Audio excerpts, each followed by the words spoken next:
Ça, c'est ma face au naturel. Et ça, c'est ma face avec le fameux filtre Bold Glamour dont absolument tout le monde parle depuis plusieurs semaines.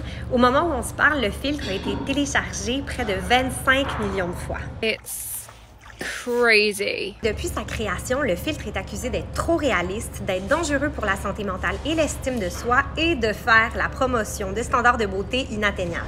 Au fil des semaines, je me disais un peu naïvement que le degré d'appréciation du filtre, c'était une question de préférence. Jusqu'à ce que j'en parle avec la sociologue Chiara Piassesi. Les personnes racisées et les personnes appartenant à des minorités visibles qui ont essayé le filtre ont remarqué que le filtre avait tendance à les changer beaucoup plus, disons, à ne pas les faire seulement apparaître comme une meilleure version d'elles-mêmes, mais à les modifier, à modifier leur trait physiologique, vraiment, ou physionomique, excusez-moi, très fortement, à un point où elle disait, ben, je ne me reconnais plus, ça, c'est pas moi. To all of my brown girlies who say this filter makes them like a man, hear me out, sis. So this filter was created to give people features that we already have.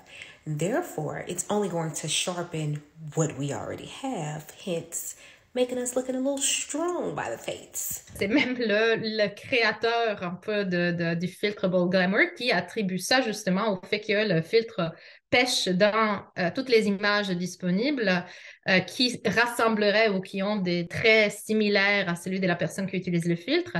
Et donc que finalement, puisque la culture des célébrités, la culture de la beauté ont tendance à pousser beaucoup vers la restriction des stéréotypes sur le modèle de la belle femme blanche typique, disons, idéalisée, ben là, forcément, toutes les diversités ou toute la diversité est un peu aplatie sur des traits qui sont très stéréotypés, très idéalisés ou très célébrés en ce moment dans la culture populaire. Après ma conversation avec Chiara, j'ai décidé de mener mon enquête dans les bureaux d'Urbania. Oh mon Dieu! En vrai, j'ai une colléction. J'ai l'air de toutes les filles sur Instagram. C'est assez masculin, je trouve. Au niveau de la mâchoire, c'est très prononcé. Ça me fait directement penser au mime de la communauté des incels, le mime Jigashad. J'arrive pas à dire si j'aime ou si je n'aime pas ou si juste ça me fait peur. Ce que décrit ma collègue Malia, ça représente vraiment bien ce que m'a expliqué Chiara Piassesi. Comme quoi, on n'est pas tout égal devant Bold Glamour.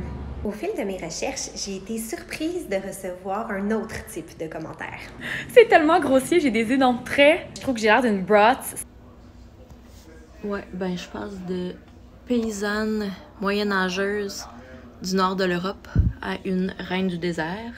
Un peu drag queen. En fouillant sur TikTok, j'ai réalisé qu'il y a une raison qui fait que Raphaël et Gabriel trouvent que leurs traits avec Bold Glamour sont un peu masculins.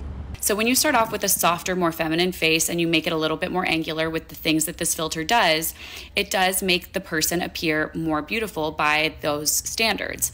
But if you start off with a face like mine that's already very angular and very much dancing the line of masculinity because of the square jaw, the high forehead, and that doesn't mean I think it's unattractive, it's just very masculine, and then you make it even more masculine by like emphasizing the angularity of those features, which is what this filter does, then bam, I am Lord Farquaad, I am Fabio, and I don't want to look like that. Au fil de mes recherches, j'ai pas pu m'empêcher de penser qu'en tant que femme, on n'est pas sorti du bois.